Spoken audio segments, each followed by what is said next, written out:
जो आपका आरोप है कि आप SPYM रैन बसेरा के अंदर जो आप रह रही हो, एक नाम एक ऐसा है कि मैं भी अटक जाता हूँ बार बार। तो वहाँ पर जो आप बता रही हो वहाँ तो खाली लेडीज जाती हैं, जेंट्स की तो एंट्री नहीं है, फिर आप वहाँ पर परेशान कौन फिर करता भी वहाँ 5-6 मर्द आते रहते हैं। जैसे है? क्या क्या नाम है उनका?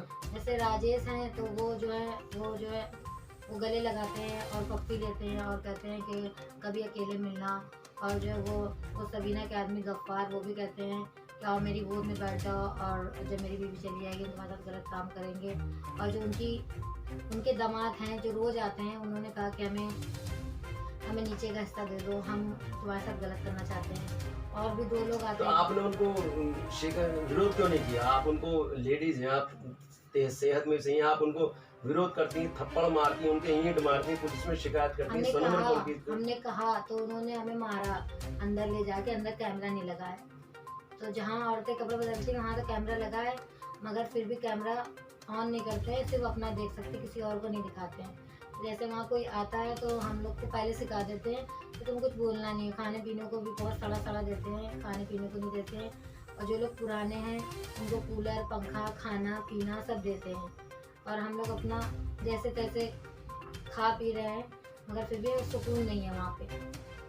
हमें परेशान करके रखा, और वो कहती है कि हम तुमसे धंधा कराना चाहते हैं, टॉर्चर करते हैं।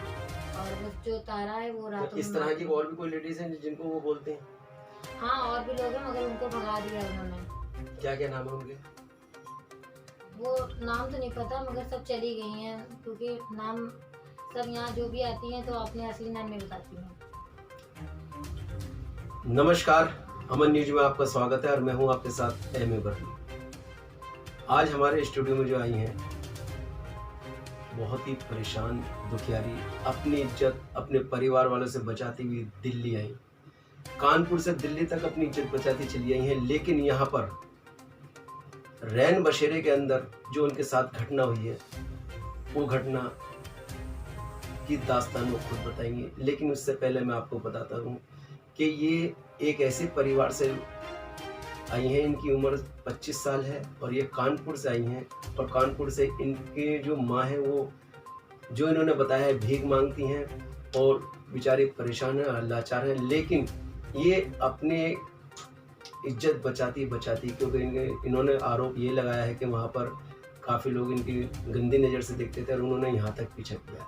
तो जब ये दिल्ली के अंदर आई, दिल्ली के अंदर आने के बाद में SPYM निजाम नगर के अंदर जो रैन बसेरा है, उस रैन बसेरा के अंदर इन्होंने अपनी इज्जत को महफूज समझा और यहाँ पर ये लगभग 1 साल से रह रही है।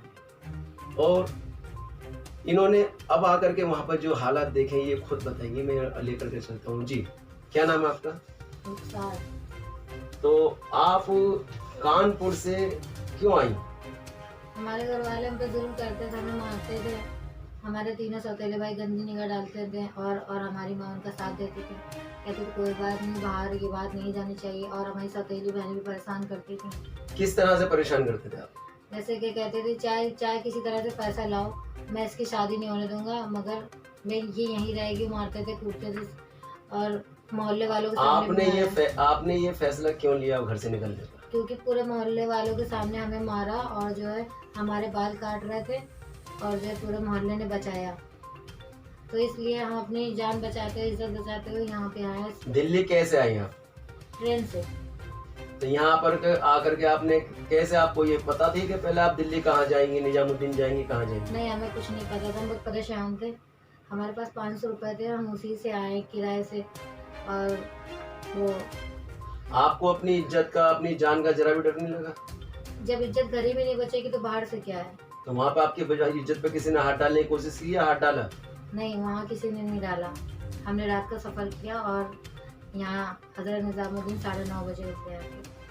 तो यहाँ पर आप कैसे पहुँचे? यहाँ हज़रत निजामुद्दीन आए तो हमें लगा कि हम यहाँ हमारी इज्जत बचेगी, वहाँ से भाग के आए ना। हमारे घर वालों ने हमें ढूंढा। SPYM जो यहाँ पर आप कैसे पहुँचे? यहाँ हम 1.5 महीने बाद पहुँचे हैं। एक महिला है, तो उन्होंने 1.5 महीने बाद हमारी हेल्प करी। हमारे पास आधार कार्ड नहीं था, उन्होंने हमें नैन बसेरे में पहुँचाया और अपना आधार कार्ड लगाया और आज तक हम पे पैसा खर्चा करती हैं। रैन बसेरा में कब तक रहे आप? हम तो 1 साल से रह रहे थे, मगर थोड़े दिन के लिए इन्होंने हमें बाहर भगा दिया था, अब फिर ले लिया लॉकडाउन के बाद। कितने दिन से रह रहे हैं आप? वहाँ 5 महीना एक रहे थे, अब 2 महीने से और रह रहे हैं और इन्होंने 5 महीने तक हमें लॉकडाउन में बाहर रखा, बाहर निकाल दिया। अब कहाँ पर हो? अभी हम नैन बसेरे में हैं, मगर आज भी हमें वहाँ से निकाल दिया, क्योंकि कल मेरी अम्मी आई थी और हम लोग बुलाते थे तो कहती थी कि इज्जत नहीं बची होगी और कोरोना हो गया होगा और हमें तुम्हें नहीं लेने आना है, तुम गलत हो चुकी हो। और मगर नैन बसेरे के जब किसी वहाँ पे काम रैन बसेरा में बताइए बेफिक्र होकर बताइए। वहाँ पे जो काम करते हैं सुपरवाइजर लड्डू, तो उन्होंने मेरी राजेश नाम है उनका, तो उन्होंने हमें वहाँ पे बुला के मेरा नाम पता लिया, जबकि हम दे चुके थे 1 साल पहले। फिर भी उन्होंने हमको भगाने चक्कर में मेरी अम्मी को बुलाया और वो बिना बताए सुबेरे आ गई। और जब वो अंदर आई तो रोने लगी और फिर जो है सेंटर वालों ने कहा कि आप बाहर जाओ। नहीं, रैन बसेरे के अंदर आपको क्या दिक्कत है? वो आपको क्यों निकाल लें? हमें इसलिए निकाली, वहाँ पे गलत काम होते हैं और हमसे भी जो हमारे साथ महिला है उनका घर वर सब है, मगर फिर भी उन्हें हमारी इज्जत बचाने के लिए वो हमारे साथ रही। हमारी तबीयत नहीं ठीक थी, इसलिए। तो आपको क्या खतरा है रैन बसेरे के अंदर? ये तो दिल्ली गवर्नमेंट का रैन बसेरा है, सेंटर के आप अंदर हो, पूरे हिंदुस्तान यहाँ से चलता है, आपको रैन बसेरे के अंदर क्या खतरा है?